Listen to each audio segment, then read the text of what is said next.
All right, so this video I'm going to break down one of the biggest myths surrounding Qigong. And this video is going to be the first in a 5-part series. Each video I'll take a different myth, break it down, and hopefully add some clarity and do that in a hopefully very concise manner.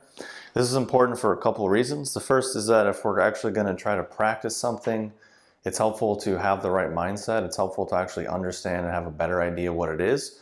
Because if we want to do something and accomplish something, but our mindset's incorrect, our understanding of it is incorrect, and we really have the wrong tool for the job, then it's pretty unlikely we're going to be able to accomplish that task. Or on the flip side, it's like trying to hit a target that you can't see and you don't even know what it is. You don't even know where you're trying to go. So out of clarity and understanding, we develop something a bit closer to the correct mindset for the practice. So the first and the most important thing to understand is that Qigong has nothing to do really with the acupuncture meridians. This is probably the biggest misconception and misunderstanding, primarily because people don't actually have this gong of qi. They don't really understand what gong means, and they don't really understand what qi means. And I've broken down both of those in a lot of detail in another video, which you can access in a little bit.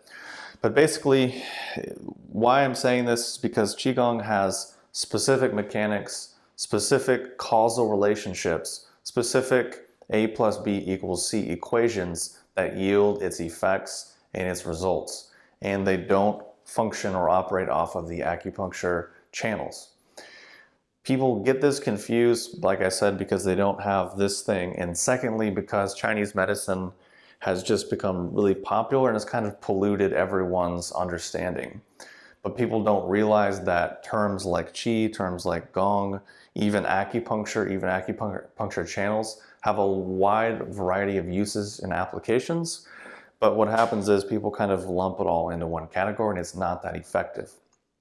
So what I mean is people will say like, oh, you're going to do this, I don't know, so here's your large intestine lung channel, so you're just gonna do this movement and this is gonna be like good for your lungs, it's gonna heal your lungs. And the reality of the situation is you can do that movement or whatever movement that people tell you to do for 50 years and it will at best produce maybe a little bit of relaxation, but it really won't have much effect and it will not lead to gong of qi or the actual practice of qigong. It's basically just kind of confusion. So I'll kind of leave it at that and summarize that basically Qigong has a specific set of mechanics and causal relationships to accomplish its tasks, its goals, and it has really nothing to do with acupuncture or like stretch this channel to activate this point. It's not really how it works, it's not really how it functions. Qigong is really not that specific. And we arrive at a problem because some of these terms will be used in a lot of different disciplines, but they actually use them in different ways and oftentimes mean completely different things. So another big thing to understand is that Qigong has nothing to do with chakras. It has nothing to do with yoga, it has nothing to do with mindfulness, it has nothing to do with all the other things that people try to lump and throw it in. Because if you actually understand these terms, and you actually have a correct practice and a clear idea of what you're doing and why, then you don't need acupuncture meridians, you don't need chakras, you don't need all the other things that people try to fill in and add. And because another misunderstanding is Qigong as a term is not even that old. It's a few hundred years, if that.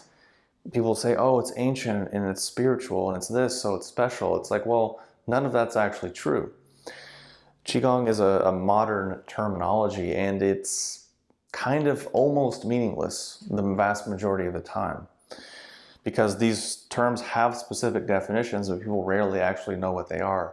So what the word ends up being is about as specific as vehicle. It's like, well, that could be tons of stuff. Mode of transportation. Are you walking? Are you running? Are you on roller skates? Are you on rollerblades? Are you on the whole host of automobiles and trucks and planes and cars? Like, it almost means nothing because it's so big and undefined. What are actually ancient terms or old terms is Neigong, Daoyin, and Neidan.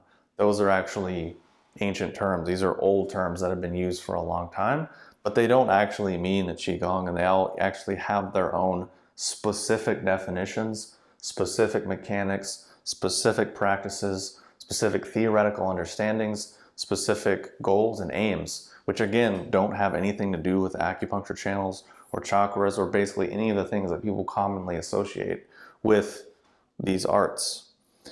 And I've broken these down in other videos, so you can get into that later because I'm trying to be a bit concise.